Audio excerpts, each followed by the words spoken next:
Bonjour, bienvenue sur le plateau d'Informatique News pour ce rendez-vous un peu particulier à l'occasion en partenariat avec l'IT Press Tour qui organise sa 45e édition à Paris et à l'occasion de laquelle nous avons le plaisir de recevoir Margus Danil qui est COO, donc en français directeur général de la société Storadera. Margus Danil, good afternoon. So we're going to start to have a quick presentation of what you do, your company. You're based in Estonia and you were founded in 2021. So you're a very young startup. Yes. And I went to your website and I think your value proposition is pretty simple and I will ask you to elaborate on that. You are saying offering a secure and affordable unlimited data storage for creating archive and backups. And you're saying that you are offering storage, backup, and archive, the three of them. And your goal, which is, a little bit interesting, you plan to compete with AWS, Microsoft, and Google. Mm-hmm. So, they are not small companies. So could you explain a little bit about that? Yeah, why we came to that idea was the initial idea was that there was not available good storage at a particular price point what is suitable for, let's say, medium-sized and also bigger-sized companies who are maybe not willing to go to those big hyperscaler, as you mentioned, those AWS and Microsoft and what is the Storadera is strong, so we are building our service from the scratch. We don't use any whatsoever open source or commercial products, and all our software is basically built by ourselves, and actually this is also one of our biggest asset. So that gives us possibility to actually do that, to be able to compete those big companies. And also you mentioned those use cases, for example, the backup and archive. Those are at the moment, yes, the most basic use cases, but of course we are targeting actually much more use cases. So it is the backup and archive is just the beginning, and also the most easiest to understand for the companies who are actually starting their cloud journey. So, but we are targeting actually much more use cases. For example, the CCTV storage, some AI machine learning use cases, and also the log storage for containerized workflows, etc. So the spectrum for our service usage is actually quite wide. Mm-hmm.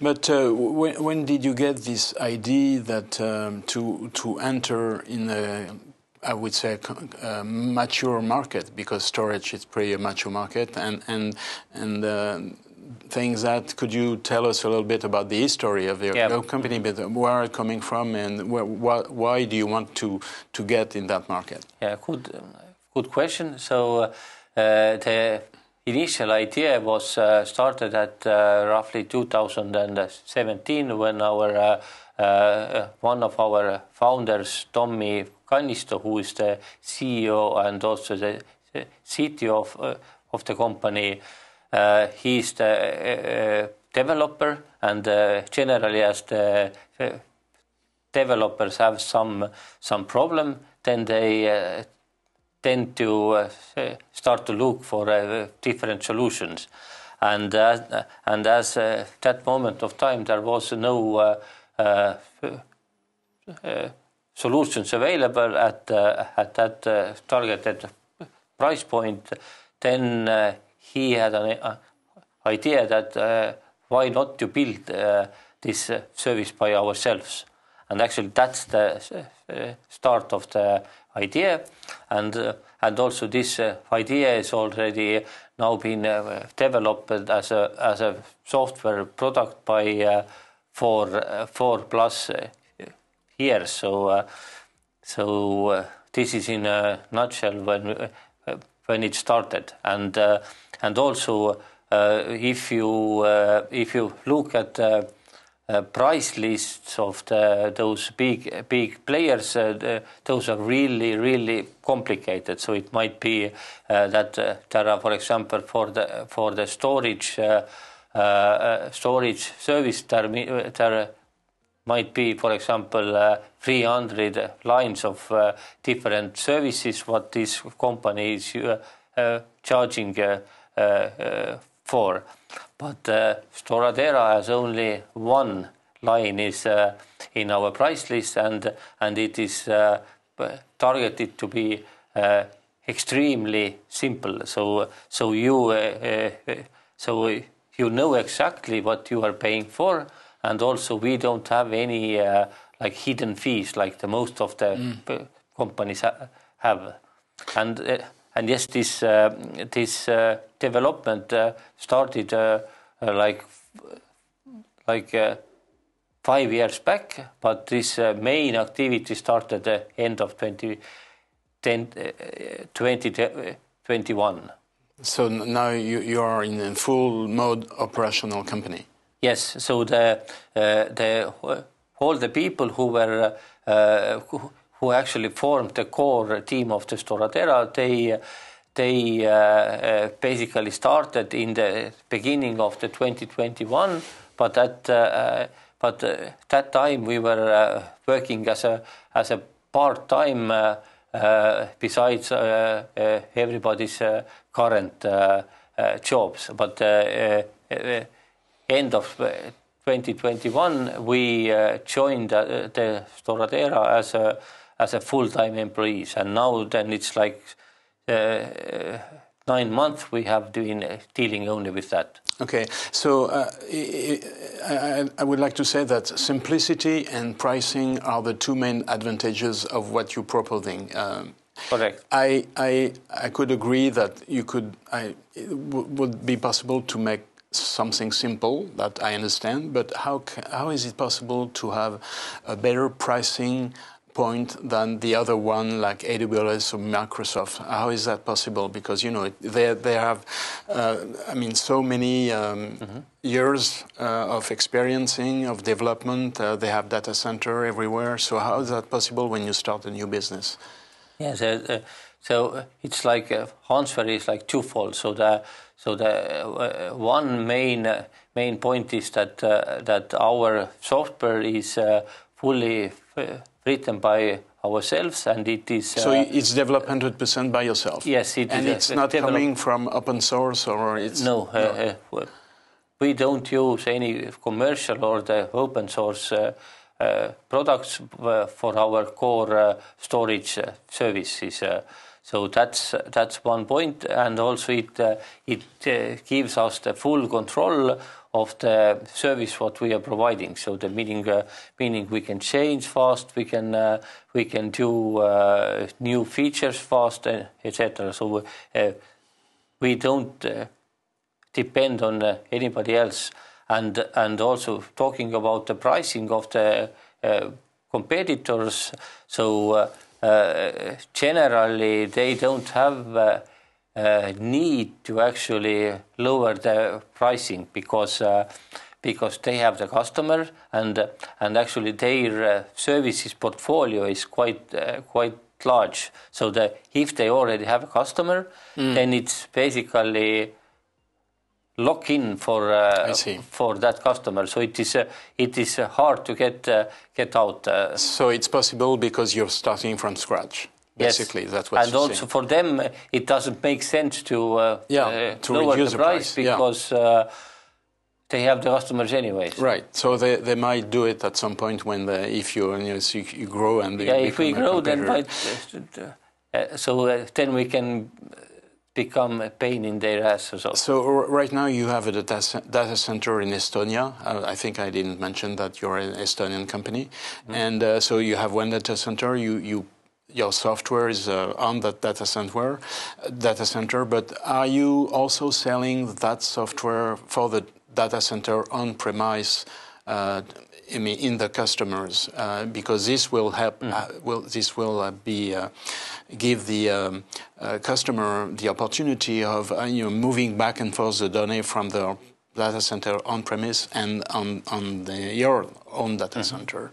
So at the moment we don't have such plans. We plan to be a service company, and we need to have and we need to run our service by ourselves. But we will have different, deployment scenarios. For example, if you have a partner who actually has their data center and they want to, for example, buy their own hardware, this is absolutely possible. So then the model is that the partner has their own data center and also the storage part there, and Storadera still operates this as part of our larger storage grid, and also there are even more two opportunities. So, for example, this can be in a way that the partner has the only right to sell that service to their customers, or it can be, let's say, cooperation mode that the partner can also sell, and also Storadera can sell services from that partner's data center. So, for example, if we have the customers coming directly to us, then we can also sell that storage from our partner data center. Then we have this revenue share model. Okay, so right now you have one data center in Estonia. You're planning to have some in Europe and, yes, and also in the US market. Do you have any timelines for that? Yes, at the moment in Estonia, correct. And we are planning to open, let's say, within 6 months from now, data center in Germany or Netherlands. So the target location is not yet fixed, and it depending of our conversation with potential partners. And also, roughly the same time, we also plan to open new data center in UK, and also we have several conversations ongoing with the service provider in the Asia Pacific market, and also we have in the pipeline opening the data center in US, but this is more like a long-term approach. Okay, how do you finance all this? I mean, where the money is coming from? Do you have investors, or do you still have commercial revenue? How does that work? Yeah, so mainly at the moment, yes, we are planning to use investor money, or we are planning to use financing of this hardware, and this scenario, as it was mentioned, for example, if the partner purchased the hardware, then it can be also like commitment, for example, for the 5 years. Then we solve the capex problem for us. So then this is like partner hardware, and Storadera just runs this service on top of it. Could you mention any customers' names and which kind of enterprise are you targeting? Are they large enterprise or very small ones? So at the moment we don't have large customer references, but I can tell who they are. So I mean there's not a reference because we have not signed signed how to say you signed the contract yet? Yeah, contract yet that Storadera can actually say who they are. So that part, but the companies are, for example, media companies who have the large data set. Then are the for example service providers who have like a large portion of different IT services, and they are planning to develop new services and also make the current ones better. So this is kind of very strong revenue stream for us, and also like videographers and those type of companies who has large data sets actually. They can be quite a small companies, but they have a large data, and also the production is one of the good verticals because they have really big data sets, and also they are like SLA wise they are like need to have the data to be get fast. Okay. Any French name yet? No, not yet. No French names yet. Okay. Just to finish this interview, I think I read somewhere in your website that you're saying that the storage market is about $70 billion, and you're planning to get 1% of that, which is $700 million, which is a lot of money.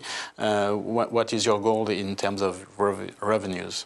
Yeah, so actually for this presentation, what I did today, so I actually did more research about the numbers, market size, and for example, if we talk specifically about the storage market, so by the different research companies, it's like yes, the 70 to 80% is the market size for the 2022, but it is projected to grow really fast. So it is by the different numbers, it will be roughly from 200 to 300 billion dollars by the end of this decade. So it might be so around 27 to 2029.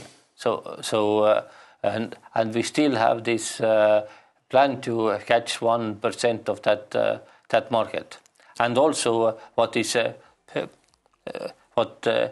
strongly supports this business goal is like from the general cloud adoption perspective, the companies in the Europe. So the average cloud services penetration rate is